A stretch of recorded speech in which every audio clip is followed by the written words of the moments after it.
So, immunity is a resistance offered by a host against microorganism or any foreign substance. It is of two types, innate and acquired. Innate immunity is present right from the birth, and acquired adaptive that we acquire during the course of our life. First, we'll talk about innate immunity. The definition goes as innate inborn resistance against the infection that an individual possesses right from the birth due to his genetic or constitutional makeup. That is the definition of the innate immunity. Now we'll see the unique properties of innate immunity that differentiate it from the acquired immunity. So total 5 points that we have to remember. The first one is that it acts in minutes. So it's a first line of host defense. Second, there is prior microbial exposure is not required for it to work. Third, diversity is limited, active against only limited repertoire of antigens, and non-specific with no memory. So if a person is infected with a microbe, for the first time the primary response gets activated, and if the person on subsequent exposure to microbe, the response will be similar to that of the primary response. So there is no memory present in the innate immunity. So total 5 points of innate immunity are that it acts in a minute, prior microbial exposure is not required, diversity is limited, and it's non-specific with no memory. Now, mechanism of innate immunity.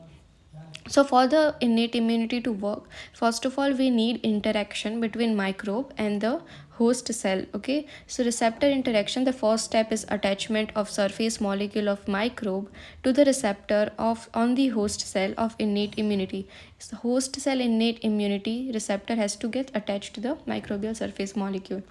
Now, microbial surface molecule is microbe associated molecular pattern. So, MAMPS, it is a repeating pattern of conserved molecules which are common to most microbial surfaces. The examples are peptidoglycan layer, lipopolysaccharide, teichoic acid, or lipoprotein. Pattern recognition receptor on the surface of host cell are example of it are phagocyte recognize MAMPS. Also, there is a toll-like receptor which is named after a fruit fly Drosophila main receptor inducing innate immunity. It is a very main receptor that induce innate immunity that recognizes MAMPS and activates transcription factor, which activates gene encoding for the cytokine and enzyme responsible for antimicrobial activities. There are few of the components. That was the mechanism of how there's a receptor interaction takes place between microbe and the host cell of the innate immunity. So then we'll go on to see about the components of the innate immunity that exerts antimicrobial activity. Some are not completely innate, but bridges between innate and acquired, which is complement and macrophage. The first one is anatomical and physiological barrier. Anatomical barriers such as skin, mucosal surface, they have spectrum of antimicrobial activities. And the physiological barriers such as body temperature, pH, various soluble secretory products of mucosa. So body temperature. In the body temperature, we can see rise in the body temperature prevents the growth of certain microorganisms. So that's how it is giving an antimicrobial property. Immunity. pH. Low pH is unfavorable for growth of certain kind of bacteria, and various soluble secretory products of mucosa are also seen. So that was the first point. Now we'll see second component, which is phagocytes. So we know that examples of phagocyte are neutrophil, macrophage, and monocyte. What does the process of phagocyte involves? So first we need engulfment of microbe. After the engulfment, phagosome is formed, and that fuses with lysosome, it forms phagolysosome, and at last the microbial killing takes place, right? The third component is natural killer cell, that is a class of lymphocyte that kills virus infected cell and tumor cell. There are other rare classes of lymphocyte as well. So fourth components are gamma delta T cell, which is intraepithelial lymphocyte present in the epithelial lining of the skin and mucosa. Gamma delta T cell are intraepithelial lymphocyte, so present in epithelial lining of skin and mucosa.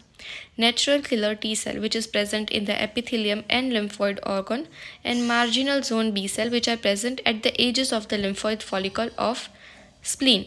Total 3: gamma delta T cell, natural killer T cell, and marginal zone B lymphocyte.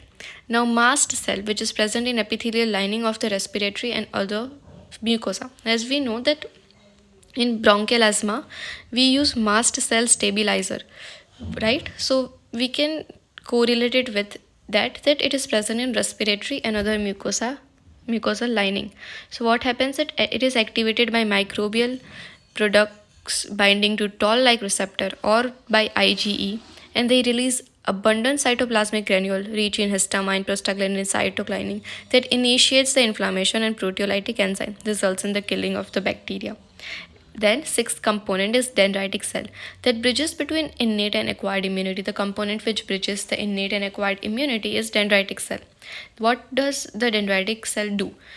It functions as transporter of antigen from skin, mucosa, and to the lymph node, where it is actually presented as antigen to T cell, then respond to microbe by producing cytokine and inflammation.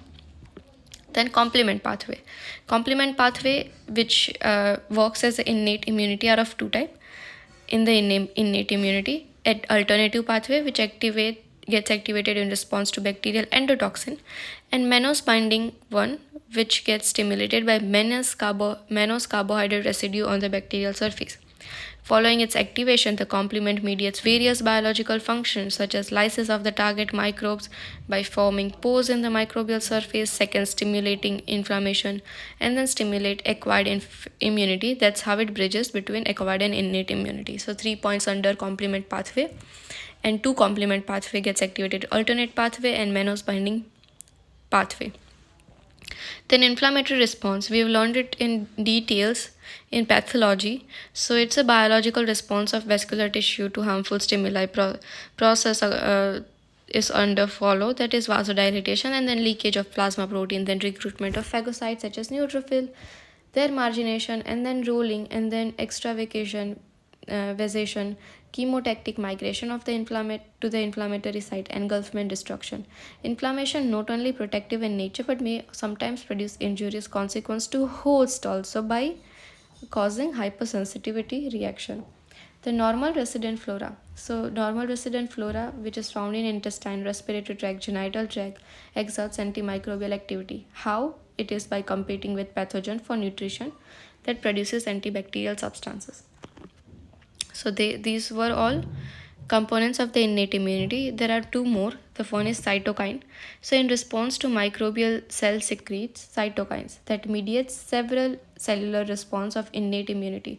It is a cellular response of innate immunity such as tumor necrosis factor alpha, tumor growth factor beta, interferon alpha and beta, interleukin 1, 6, 8, 12 and 16. 11th component is acute phase reactant protein APRS, which is synthesized in the liver at a steady state, but it increases or decreases exponentially during acute inflammatory conditions. So first of all, acute phase reactant is divided into two: acute positive APRS and negative APRS. The positive ones are these protein level increases during acute inflammation, and the protein level decreases during acute inflammation are negative APRS. Uh, they ex- uh, they inhibit negative feedback stimulating liver to produce positive APRS. So whenever there is acute inflammatory condition, the negative APRS decreases in their level, stimulating negative feedback mechanism, and that will stimulate liver to produce positive APRS. Negative APRS are albumin, antithrombin, transferrin, and positive are serum amyloid A, C-reactive protein, mannose binding protein, complement protein, metal binding protein, ceruloplasmin, then haptoglobin, coagulative protein, alpha-1 antitrypsin, okay, etc. What are the role of APRS? It is first of all antimicrobial, obviously, because we are studying about immunity. Second is also anti-inflammatory activity, and also it metal binding property of it can chelate metal, making it unavailable for microbe. So it's one of the mechanism through which it kills microbe by binding to metal. It can chelate metal, so the metal won't be available for microbe. That's how they can exert antimicrobial activity. C-reactive protein. It belongs to family B globulin, beta globulin, and it's an example of acute phase reactant protein, increases during acute inflammatory reaction. What are the 3 points of C-reactive for the introduction? That it belongs to beta globulin family. It's an example of APR, and it increases during acute phase acute inflammatory reactions. Now, what happens with C-reactive protein? It precipitates with C carbohydrate polysaccharide antigen of pneumococcus. Now, this is not the antibody precipitates with antigen, right? But this C-reactive protein is not an antibody. It is a marker of acute inflammatory conditions. So it's a non-specific raise in any inflammatory condition. It's not only that in pneumococcus it is raised. Any inflammatory condition leads to increase in C-reactive protein, and it's the most common marker of acute inflammatory following injury. Okay, so after injury, CRP due to acute inflammation will starts increases by 6 hours, and after 6 hours it doubles by every 8 hours, and peak level is seen by 48 hours. CRP level are normal if below 0.2 mg per dl. Insignificant rise can be seen in the CRP level, that is less than 1 mg dl. Normal value is less than 0.2 mg dl. Insignificant rise is when it is less than 1 mg per dl, which is in heavy exercise, common cold, pregnancy. Moderate increase is seen in when the level is 1 to 10 mg per dl, which is seen in MMBCP. That's how we can remember by mnemonic: MMBCP, M malignancy, myocardial infarction, bronchitis, cystitis, pancreatitis. All of these are inflammatory condition. Itis is added at the end. Marked increase greater than 10 mg per dl seen is MAS, mass, major trauma, acute bacterial infection, and systemic vasculitis. Now, CRP, how to detect a CRP level in the body? So first, previously precipitation methods were used using C carbohydrate antigen, which is latex agglutination, most common with it. But now precipitation method is not used. Other than that, latex agglutination is most commonly used, where detection limit is of around 0.6 mg per dl. Then highly sensitive CRP test. It can be used to detect minute quantities by various method, and it's highly sensitive. So it is by nephelometry or enzyme immunoassay. These are the various method. So this was all about C reactive protein.